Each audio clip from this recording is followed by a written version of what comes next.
Hey, what's up guys? This is Anthony from Anthony's Customs, and for this review we are looking at the Marvel Legends Nick Fury from the new 3-pack. This guy is pretty much the exact same as the Nick Fury we got in that Walmart wave not too long ago, but he's actually closer to the Red Skull that was built on that Nick Fury body, oddly enough. And I'll show you both of those figures as we go through this. But first, let's take a look at his height, just in case you're not familiar. He's just over 16 centimeters, and let's see, just about almost 6.5 inches tall, so pretty much standard. You guys know as much as I do that this base body is mostly horrible. The articulation's really junky, but it does look pretty good for the most part, so this will suffice. If you never got this Nick Fury, then you definitely should pick up this one. The upper body is all the same other than the paintwork. He is not wearing a gray shirt in the new one. The old one does have gray. And then the skin color's a little bit different. This one's a little bit more of a muted brown. This one's a little more vibrant. I don't know offhand which one's more accurate. I'm leaning towards this one, but it's not that big of a deal that you would even notice probably without actually checking.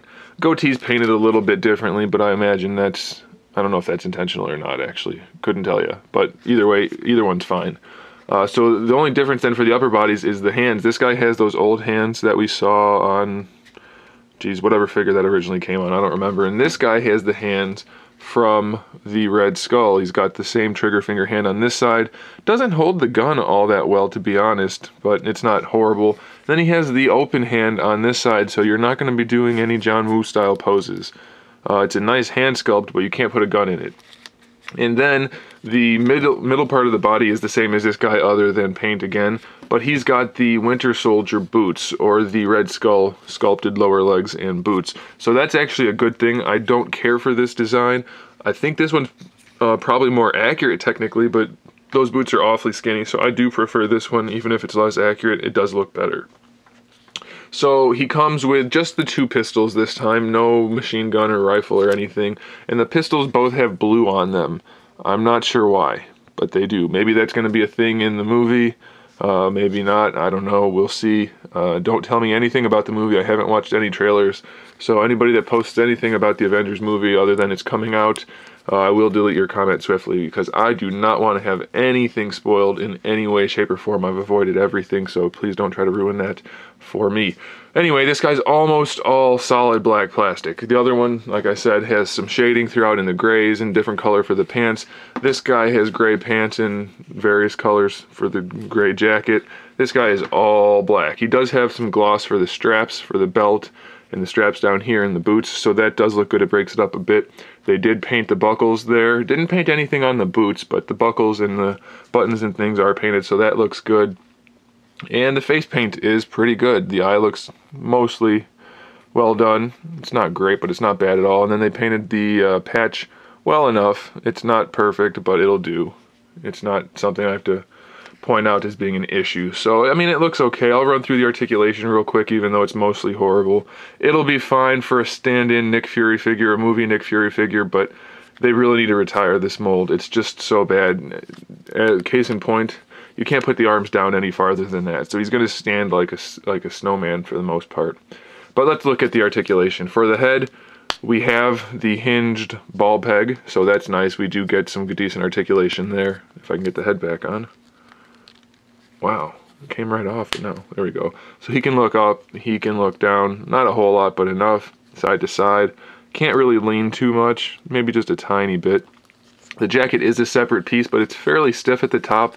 It seems to be much softer at the bottom than it used to be, so that'll help the legs, but up here, it's still awkwardly thick. And it's folded funny around that holster that it originally didn't have underneath it when they first used it, so it doesn't really fit the body anymore, but that's okay. You can technically remove this holster, so you can do that if you wanted to, heat this up and maybe reshape it a little bit. The shoulders are ball hinges, but like I said, the range of motion is going to be pretty much useless. You get a bicep swivel, double jointed elbow that works really well, so that's nice. I do like the arms, it's just the way the shoulder joint works. For the wrist, we have a swivel and a hinge. Same thing on this side, even though it's a trigger finger hand. We have a diaphragm joint for the upper torso. It does lean a little bit, but mostly not, so you're really just going to get a rotation out of it, which it's not horrible, but it definitely could be better. For the hips, we have wide-jointed ball hinge hips, and as you can see, the ball hinge is tucked away inside the thighs, so you really get very little range of motion out of them. It's enough to pose him some, like kind of in like a running pose maybe or something, but it's not going to be anything particularly dynamic. The good thing about those hips is, since the ball hinge is buried in the sculpt, you don't readily see it, and it does look much better than your average hip joint. It just doesn't have it doesn't afford the range of motion one would want. The guns do come out of the holsters, obviously, so that's fine. They both fit in there. Double jointed knees. The knees work just fine on this body, so the knees are okay. Nothing particularly egregious about them, so that's all right. And then we have on the ankles a swivel and a decent hinge. Well, it used to be decent. This one doesn't really want to move, so it's really not that great, actually. So you're gonna have to play with that or play around with that a little bit. Don't expect this guy to get any dynamic poses. It'll look nice on a shelf, but posing is definitely not one of its strong suits. Decent likeness to Sam Jackson, so I'm going to say I recommend it. Just don't expect it to be an incredible figure. If you guys have been collecting Legends for any amount of time, you know that this base body is not one that we want them to recycle. So hopefully they kind of retire it and give us a new one in this style.